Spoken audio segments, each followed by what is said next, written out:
What do I do when I'm married to somebody who cannot reciprocate the love I give? There are a lot of people in relationship today, their love is based on feeling and not based on convictions. Your assignment when you are married is to build on the things that work. Please, once you have a check in your spirit about a relationship, don't forge ahead, don't rush into it. Marriage on its own comes with pressure. And anybody that cannot deal with pressure cannot stay married. It's not everybody that speaks your love language. It's not anybody that can reciprocate your love. No matter how you try, your love will never be reciprocated once you are with the wrong person. Good day, ladies and gentlemen. This is the Impacttouch show. And today I'll be sharing with us the topic love quest, the highs and the lows. Now the truth is that everybody wants to love, everybody wants to experience love, and most people have been hurt by love, while several others are reaping the reward of being genuinely in love. And when you look at the stories, that have come across one time and the other, I see people that will now tell you we don't believe in love. And you ask them, why don't you believe in love? They say because what? They have tried to love and they've been hurt. Alright, so today I quickly want to drive us through a journey of love. Whether you are single, you are dating, you're married, or you are divorced, separated, in whichever category you find yourself, I know that it's really going to be a blessing to you. The love quest, and I want to take you on a journey. How many of us know the parable of the sower? Jesus talked about the parable of the sower, I believe, in Matthew chapter 18. If you read from verse 3 downwards to there about verse 20, it tells us about the parable of the sower. And the story goes this way. The sower went to sow, and some seed fell by the wayside. Some fell among stony ground. Some fell among thorns, and some fell on fertile ground. And when Jesus began to analyze that parable, he explained that those that fell by the wayside are they that heard the word, but they did not understand the word. And because they did not understand the word, the enemy came and stole the word that they heard. Then he talked about the seed that fell among stony ground, that these people, they heard the word, they received it, but they did not have roots. So when challenges surfaced, they got offended and they lost the word. Then he talks about the seeds that fell among thorns. And he said those, when the seed fell among thorns, the thorns were not there. So there was no how the soil would have known that there were thorns there. But the thorns now grew. When the thorns grew, the thorns choked the word and it was unfruitful. Then finally he talked about the seed that fell on fertile land. The seed that fell on the fertile ground are seed that fell at the right place. And because they fell at the right place, they reproduced some in 20-fold, 50-fold, and 100-fold. So that simply tells us the parable of the sower. And today I'm switching it from the seed of the word to the seed of love. All right? The seed of love. Now, I'm here to first inform every one of us that love is a seed. Your love is a seed. And understanding that your love is a seed makes it very important that you must be careful where you sow that seed of love. Your love is a seed. Your love is not a harvest. Love is a seed. When people think that love is a harvest, it's why people go into relationship thinking of what they will earn, what they will receive, what they will gain. But when you understand that love is a seed, it means you go into a relationship thinking of what to give. And because you're thinking of what to give, you're also thinking of the right place to sow that seed. When you sow the seed of love in the wrong place, there is really little or nothing you can do. This is why for those who are single, you need to be very careful when you are sowing your seed of love, or you've made up your mind to love someone. You need to be very careful. You need to be very intentional because your love is a seed. The Bible tells us that God so loved the world that he gave. So Jesus Christ is a product of love. Jesus Christ was a seed that was planted because God loved the world. So when you are in love, then you are sowing a seed. And if you are sowing a seed, then you must become conscious of where you sow that seed. What does it mean to be intentional? It means that you must understand that it's not everyone you meet in life that will reciprocate the love you give. It's not everyone you meet. You see, when you meet people, you tend to fall in love with somebody. You fall in love, you like this guy, you like this girl, and you fall in love with them. And you are trying your best, all right, to be the right person for them. But the more you try, the more things get wrong. You ask yourself what happened. The parable of the sower said that some seed fell by the wayside. You must understand that there are some people who come into your life, they are wayside people. They don't understand you. They don't understand your love language. A lot of them will say, I did my best. I gave him, I used to go to his house, I washed his clothes, I made his meal, I do everything for this young man, but yet he left me for someone else. What do men want? The problem is not with you, because you are sowing the right seed, but you are sowing it in the wrong place. Because that young man you are sowing that seed in his life is a passerby. He's a wayside person. You are sowing your seed by the wayside. And in the interpretation of that parable, he said that sowing your seed on the wayside is sowing your seed to someone who does not understand your love language. It's not everybody that speaks your love language. It's not anybody that can reciprocate your love. You are trying your best to be the best you can be for somebody, and the person is not reciprocating. You will get frustrated in that relationship. All right. So what do I do if I'm single and I'm dating somebody that cannot reciprocate the love? Stop wasting your energy.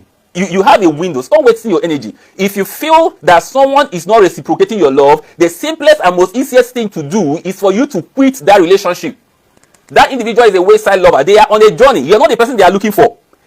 You are just a distraction to them. They are just using you to hold on time. You are not the right person to them. Some of them are not even ready to settle down.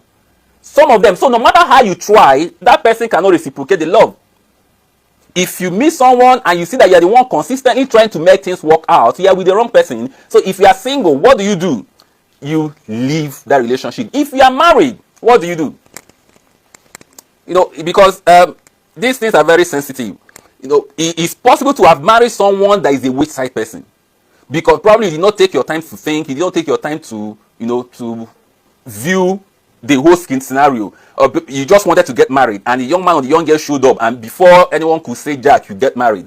And then in marriage, you begin to discover this person you are married to does not understand you. You don't even understand the person. Your love language does not sync. The more you try to be the best you can be, the more the person gets offended at your actions. So what do? When I'm married to somebody who cannot reciprocate the love I give? What do? When I'm married to somebody who does not value what I bring into that relationship? When you are married, the first thing you have to do is to understand that you're already married, and your primary assignment is to bear. One of your responsibilities in marriage is to bear. For a single person, you can easily walk away when you are with someone who does not understand your language. But once you are married, you will do what? You will bear. Number two, you will have to pray. Because at that moment, it is out of your hand. You have seen that your best is not best. All right. So at that moment, you need the grace and the help of God. All right. To help keep you in the marriage and to help you do the things that you can do to make your marriage work. You need to pray. The third of it, you need to fight for your marriage. Block every satanic doors. If you look at the interpretation of that parable of the seed that fell by the wayside, he said they received the word, but because the word, they did not understand it. They received it, they did not understand it. And because they did not understand it, the enemy came and deceived them. Because you don't understand the word, the enemy came and deceived them. So you are married to somebody who does not understand you. You are married to a young lady, she loves going to that same hairdressing salon where they call seed that men has come. If you're a man and you understand this is the kind of person your wife is, you need to block her from going to some of those places. You need to. Because when they don't understand you, the enemy will come and sow seed in their lives, sow seed in their hearts. And when those seeds germinate, your love life will be in shambles. So if I'm married and I'm married to someone who doesn't understand me, first of all, you must know that you now have an assignment. And that assignment is to bear. That assignment is to pray. And that assignment is to fight the good fight of faith. Now, that is the first side of love, and that is a low side of love. All right, that you are loving the wrong people, you are loving the wrong person, so your love cannot be reciprocated. No matter how you try, your love will never be reciprocated once you are with the wrong person. So if you discover you are with the wrong person, as a single person, help yourself. Marriage should not be a struggle. Marriage should be pleasure. So when you see yourself with somebody who you don't feel that the person is reciprocating what you give, you must use your head and leave feelings out of it. All right. So the second part of it we want to talk about is this parable talks about the seed that fell among stones, on stony ground. The seed that fell on stony ground. What does it mean for you to sow your seed of love on stony ground? In the interpretation of that scripture, Jesus says something very interesting. He said that those that received those words, they enjoyed it, they loved it. They loved it. But because there was no root, it did not go deep. There are people you come into relationship with, and when you ask them, why do you love this lady? The next thing the guy will say, she's pretty, she's bossy, I like her hips, I like her stature, she's intelligent. What do you like about this lady? I love the way she cooks, she prepares. These are beautiful things, all right? These are beautiful things. I'm not saying, why are you marrying to this guy, man? He's my yodoku parara. This guy has been paying my school fee, he's been paying my house rent. This guy has been so. All right? People that will love you based on feelings and not for convictions. There are a lot of people in relationship today, their love is based on feeling and not based on convictions. Their love is based on those things you are doing for them right now, but those things will not even pass the test of time. This is sowing your love on stony ground. And the funny thing about it is that you will really don't know that they don't love you until the pressures of life shows up. In the parable of the sower, the seeds that fell on stony ground, the Bible tells us that when the challenges of life came up, the problems of life came up, they got offended. And that is how the world was never unfruitful. A lot of divorce cases today in the society is because people got offended in their marriage. And the seed of love was never unfruitful. You sowed your seed of love to somebody who was living based on feeling. He didn't love you based on conviction. Because one will tell people, no, you need conviction to go into marriage. You can do dating relationship, and you like somebody, I love the way she, but by the time you are thinking about marriage, you should be thinking about conviction. You must be thinking about, there must be conviction, not about the passing pleasures of life, but things that are internal, that you know that in this marriage, even if you are getting tired, you are not prepared to quit because of the convictions you have. All right. So don't plant your seed of love on stony ground. Those people cannot bear the pressures of life. Those people, have you heard story? I remember several years ago when I took my son to the hospital and he was on admission, and a woman had been there for like 3 days. He didn't have money to take care of the bill of the child. And I said, where is your husband? The husband disappeared. Nobody knows where he ran to. The man disappeared entirely. All right. And we were in the hospital when the woman lost that baby, because there was no man, there was no money, and there was nothing. There are people who cannot sustain pressure. And you must be careful and ask yourself, why is this person loving me? Is their love for me based on feelings, or is the love based on convictions? People whose hearts are ready to love, they are ready to, wait and fight. People whose hearts are not ready are just looking for a soft ground, someone that gives them a sense of comfort. And when you don't understand this, you might feel that someone who is with you because they want to share eternity with you. No. Some people are only with you because they're giving them a sense of comfort. All right. There are people that are still dealing with their past, and they are using a relationship as a way to keep themselves in the process. They are not ready to love. They are not ready for commitment. And when you fall in love with this set of people, you really feel that you are with somebody, but the person is using you to deal with the issues of your past. They are not yet ready to love. These are stony ground. Their hearts are not made up. All right. When you are dating somebody, they have a made up mind. I had this friend of mine that made a statement. She said that once her man messes up, she's going to leave. And I say, when I mirrored her thoughts, I realized that she's from a separated home, and because her parents were divorced, she had made up her mind she's not going to take wrong. If that kind of person eventually gets married and start having issues with her husband, before you say jack, she will leave. So friends, you must know that you must sow your seed of love not on a stony ground. If I'm single and I'm somebody, and I see the person is not ready for this, I'm not yet sure whether what he's doing is based on feeling or what he's doing is based on conviction. What should I do? There are certain questions you must ask. You must come to a point to understand, to prove to yourself that this person you're actually dating is not because you guys are going for movies or tantalizers and having all these pleasures of people have today, but things that are more deeper, things that are more sustainable. You must convince yourself. Never go into a marital commitment until you discover that who you are getting married is not someone who cannot withstand pressure, because marriage on its own comes with pressure, and anybody that cannot deal with pressure cannot stay married. All right. So if you are single, it becomes your choice. You meet someone who is not yet ready mentally to be in marriage, and you choose to get married to that person. Just know that you are going to bear the brunt in that relationship. You are going to bear the cost. You are going to be the one when, like I just cited an example of the lady that was in the hospital and the husband disappeared. You make up your mind. If this woman decides to be irresponsible, I have made a choice. I will take the responsibility. You have spoken to yourself. If this man decides to be irresponsible, I have made a choice to bear the responsibility. If you have made that choice, you can decide to go in. And if you're not ready to carry that cross, you can also decide to quit the marriage. All right. Then if you are married, and you are married to somebody who, once things are going good, they are nice, but once things are going bad, they are off, and you are married to that kind of person, the all advice I can give to you is to encourage yourself. Encourage yourself. It's not still a war situation that you might be thinking of divorce. No. At that point, you must encourage yourself. You've seen a lot of women who are hustling out there on the street because their men are not ready to work. But the women have made up your mind to feed their family. You see a lot of irresponsible women, they are nowhere to be found in their home, but the men are training their children. Their men are fully committed to their children, and they are still together in the home. There are people who cannot stand pressure.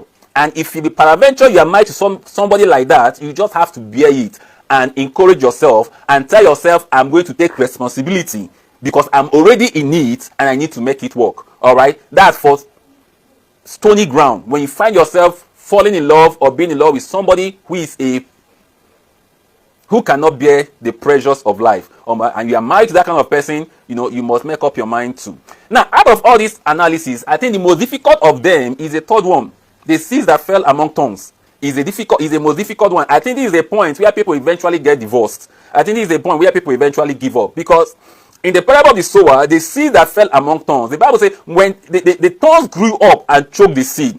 In other words, when you met this person, when you chose to love this person, you did not see the red flags.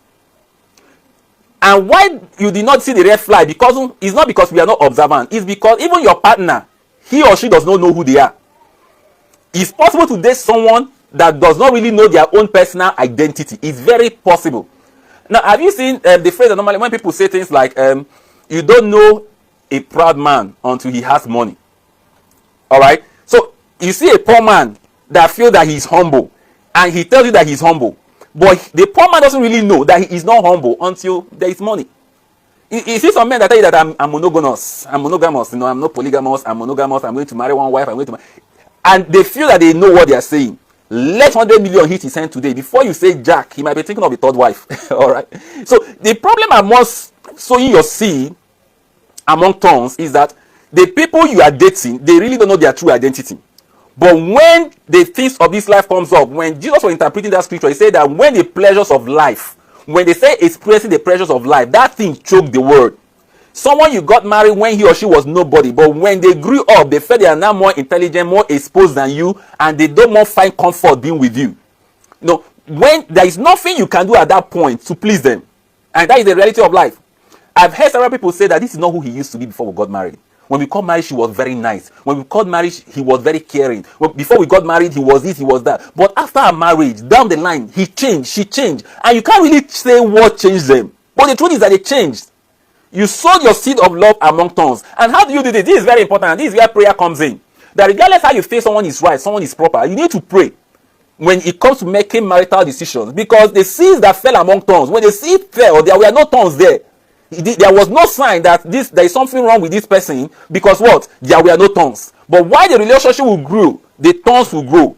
Pleasure of this life, all those things comes up and will choke. You are not struggling to love. You are not struggling to be at your best. But regardless how best you do, the relationship does not work out. This is the point people make up their mind, say they want to leave the marriage. Someone that has not been abusing you before, then after marriage down the line, he starts beating you every day. There are some ladies, before they got married, they had a menial job. They were earning simple salary. The man was even supporting them. Then after marriage, down the line, she now got a better and bigger job, and she still earning more than the husband. Sometimes the man might lose his job, and the lady will be the one that will fight for the family, and the true color will come in. That is sowing your seed among tongues. From then, you will now become meaningless to her. From then, she will begin to talk to the man anyhow, because what? The pleasures of life comes up, and it will choke the seed of love. So there is not how you really know these things, because the people involved, they didn't know their true identity until they get married, until the things of life, they begin to experience and acquire this wealth and this expression that life brings along with. So how do you deal with it? Is when you go to God in prayer as a single. Yes, I love this young man. Yeah, he looks nice. Yes, he does it. Yes, he does that. But is he the right person for me? Everything physical might be green, but there might be something internal that will be showing the red lights.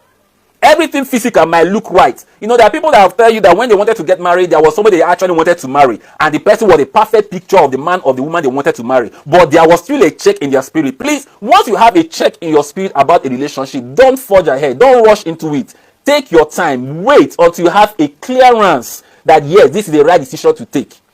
Very important. And if you are married and you now discover that the man you married was not abusing you before, but suddenly he now became a wife beater. You discover that the woman you got married to was so humble, but now she became a serpent in the house. What do you do as a married person?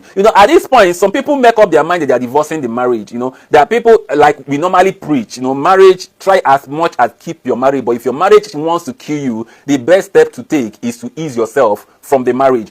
So when you are married and you are married to someone who is choking you, you marry a marriage that is killing you, my advice for you is that you take a breath. All right. Most time, I tell people, you can take a space for yourself. Say, pray for some time. Put your head in order, pray, and ask God for the wisdom, for the best decision to make. Like we always advise, there is nobody that will advise you to divorce, except in extreme cases. You are the one that understands at what point where something can never work for you. And when you make your decision at that point, let that decision be between you and God. All right. So there are seeds that fell by the wayside. Those hearts are not ready to love. There are seeds that fall among stony ground. Those ones, they love the feelings, but they are not ready for commitment. There are seeds that fall among thorns. Those ones, they never knew they didn't love you, but because they've not become who they really will be in life. When the money comes in, when the pleasure comes in, when their spec comes in, all right, they now discover they never loved you before. All you'll be doing in that marriage is just to struggle. Then finally, the seed that fell on fertile ground. And this is the beautiful part of love. When your seed falls on a fertile ground, love is beautiful. Don't let anybody lie to you. When you see someone who is successfully married, jealous them. Let me repeat myself again. When you see someone that is successfully married, jealous them. See, for your seed to fall on fertile ground, number one, you need consistency and you need patience. Now, what I'm telling you tonight is for you to understand that there are seasons of life that your seed will fall among stony ground. There are seasons your seed will fall among thorns. As a single, there are seasons your seed will fall on the wayside. But don't give up on love. Once you are consistent with love, love has a way to pay back. When you are consistent, if you are married and you are married to someone who is in the category of everything I said before now, and you are feeling frustrated and depressed, the truth is that if you are consistent, love has a way to pay back. I tell married people this: regardless how bad your partner is, there is one thing that works in your marriage. There is at least one thing that works in your marriage. No matter how bad the person is, he may be a drunkard, smoking, this one, that one. She might be anything you can call her, but there must be something that can work in your marriage. Your assignment when you are married is to build on the things that work. Focus on the things that work. Focus, multiply on those things that work. All right, it's very important. Multiply, sow your seed of love. Or if it's one thing that works, sow your seed. Probably it's your children, is what makes the home together. Focus on raising those children with your husband. Support to raise those children with your partner. There must be something that works. All right. So if your love falls on a fertile ground, you will not have stress in your marriage, because what? It will be easy to love. It will be easy to love. You'll be wondering, in my former relationship, I did my best and he was always complaining. She never valued everything I did. And then you now go into your next relationship. The thing your ex complained about is the thing your present relationship enjoys. And you're asking yourself, you were struggling to do this and someone was always complaining about it. But now you find yourself where you don't even need to try to do something. By default, you are just doing something and someone is appreciating it. If you are saying, please find that kind of woman, find that kind of man, that you don't need to stress yourself to please them. You don't need to stress yourself. The way you talk, they enjoy it. The things you do, they enjoy it. You must find yourself in a relationship where your seed will fall on fertile ground. Now, what happens when your seed eventually falls on fertile ground? It reproduces. You say some reproduce in 30-fold, in 50-fold, and in 100-fold. You see, love can blossom. That is the long and short of it. Love can blossom. Why a lot of people are struggling today in their relationship and marriages is because they sow their seed of love in the wrong place. They sow that, and it will take a lot of compromise, a lot of patience, a lot of sacrifice to groom that kind of relationship, that kind of marriage. When your love is sown on the wrong place, it will take you a lot. In fact, some people will eventually just tell you, I'm in this marriage because of my children. Some people will just say, okay, let her just be there. Some men will even go and marry somebody elsewhere and keep the woman elsewhere. A lot of hard work you see in marriages today is because some people sow their seed on the wrong place. And if you must keep that relationship, if you must sustain it, you must make a conscious decision to yourself and tell yourself, no, I knew I made a wrong decision. I knew I rushed into this marriage. I saw the signs, I saw everything, but this is where I am. But I am deciding to make the most of it. You can decide to make the most of it. You can decide to trust God to bring out beauty from ashes. But there is going to take a lot of sacrifice. It's going to take a lot of compromise. Going to take a lot of forgiveness. And that is when people tell you that marriage is actually work. And for those who are single, please, if you don't want to go through this struggle of making a lot of sacrifice, compromise, abuse, taking a lot of things to make your marriage work, take your time. Take your time. Love is beautiful if you are with the right person. Love is easy if it's reciprocated. Love can blossom when you find yourself with the right person. I will always maintain that it's better to stay single until you meet the right person. Never rush your way into marriage. until you find someone who you don't need to struggle to please. And I believe with this thought of mine, I've been able to convince you that love is actually a beautiful thing. And if you have made a choice to love and you are consistent with that choice you've made, that God will lead you to the right person. God will lead you into the right relationship. And if you are married and you are trying your best to show love and that love is not reciprocated, you can commit yourself to prayer. You can commit yourself to doing your best, working the things that work. You can commit yourself in taking up responsibilities, that if he or she is not doing what they are supposed to do, I made up my mind to take responsibility. This is not the kind of marriage I bargained for. This is not the kind of marriage I planned for, but this is where I am. This is my reality. What do I make out of this relationship? It's a choice, a decision you make for yourself. And if you make that choice, you'll be proud that you made a choice to love. Regardless, know in my ending words that love is a seed, and seed is something you sow. Love is something you give, and it must, even if it's not reciprocated, be fulfilled within yourself that you made a choice to sow that seed of love, either to your husband, to your wife, to your children, to your siblings, to your colleagues at work. Whenever you made a choice to sow the seed of love, never regret anything. Never regret that the person is not reciprocating. It's not every time people will reciprocate what you do, but be more fulfilled that you made a choice to sow that seed of love in the life of somebody. There is nothing to regret that you sow the seed of love. Make the most of it. At the end of your life, if you are consistent and you do the right thing, I trust that God will come through for you. And I'm using the word of prayer, to everyone that probably are hurt, you are going through a storm right now, and it seems that marriage is not panning out the way you plan. Now I'm trusting God for you that God will come through, and there is nothing God cannot change. The Bible says the heart of a king is in the hand of God, and God turns it wherever he desired. All right. So if you're in a relationship and you're in a marriage, and all these things I'm saying looks like it's playing out in your relationship or in your marriage, trust God for it. God can change any man, God can change any woman, and that is why prayer becomes very primary, in every relationship. Trust God that God can actually mend the heart or change the heart of that person, and it will make your marriage easier for you. When you've made your choice to follow God through and through, you can trust God that God can come through for you. In the wrapping up of tonight, I'm ending with something very funny. The story of the lady that I forgot her name now. It's been on my head since. That David eventually got married to.